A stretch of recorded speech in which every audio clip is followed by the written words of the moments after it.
തിരമാലകൾ കരയിലേക്ക് എത്തിക്കുകയും ആ കരയിലേക്ക് എത്തിക്കപ്പെട്ട ഇരുമ്പ് കഷ്ണത്താൽ തയ്യാറാക്കിയ അസ്ത്രവുമായി ജരൻ എന്ന വേടനാണ് ഇരയെ തേടി അവിടേക്ക് എത്തുന്നത്. എവിടെ തന്റെ ഇര എന്ന് നാലുപാടും ശ്രദ്ധിച്ച ജരന്റെ കണ്ണിലേക്കതാ ഒരു മാൻപേടയുടെ രൂപമെത്തുന്നു. ദൂരെ നിന്നുള്ള കാഴ്ചയിൽ അതൊരു മാൻപേടയാണ് എന്ന് ധരിക്കുന്നു ജരൻ. തൻ്റെ ഇതുവരെയുള്ള അന്വേഷണത്തിന് ഫലമിതാ ലഭിച്ചിരിക്കുന്നു.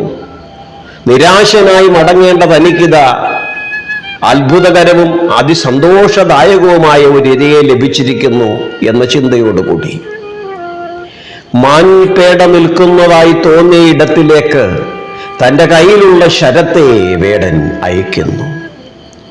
തുടർന്ന് തൻ്റെ ശരമേറ്റ് പതിച്ച ആ ഇരയെ എടുക്കുന്നതിന് വേണ്ടി വേടൻ അസ്ത്രമയച്ച ഭാഗത്തിലേക്ക് യാത്രയാക്കുന്നു.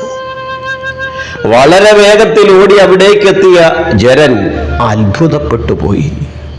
തൻ്റെ ശരം പതിച്ചിരിക്കുന്നത് സൂര്യന് തുല്യം ജ്വലിക്കുന്ന ഭഗവാന്റെ പാദപത്മങ്ങളിലാണ്. ഭക്തവത്സലനായ ഭഗവാനെ, അടിയനെന്തായി ചെയ്തത്? മഹാപ്രഭോ, മഹാപാപം, മഹാപാപം, മഹാപാപം.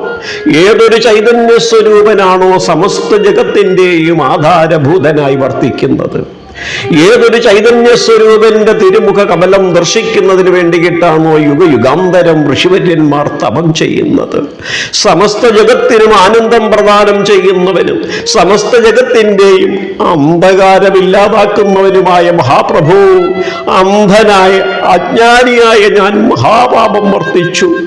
ഭഗവാനെ പൊറുക്കണേ, അറിയാതെ ചെയ്ത സമസ്ത അപരാധങ്ങളും ദേവദേവേശ അവിടെ നിന്ന് പൊറുക്കണമേ എന്ന് പറഞ്ഞുകൊണ്ട് ഓടിയെത്തി ഭഗവാന്റെ തൃപ്പാദങ്ങളിലേക്ക്, തൻ്റെ ശരമേറ്റിരിക്കുന്ന ആ തൃപ്പാദ പത്മത്തിലേക്ക് തൻ്റെ നെറ്റിത്തടത്തെ ചേർത്തുകൊണ്ട് തൻ്റെ കണ്ണിൽ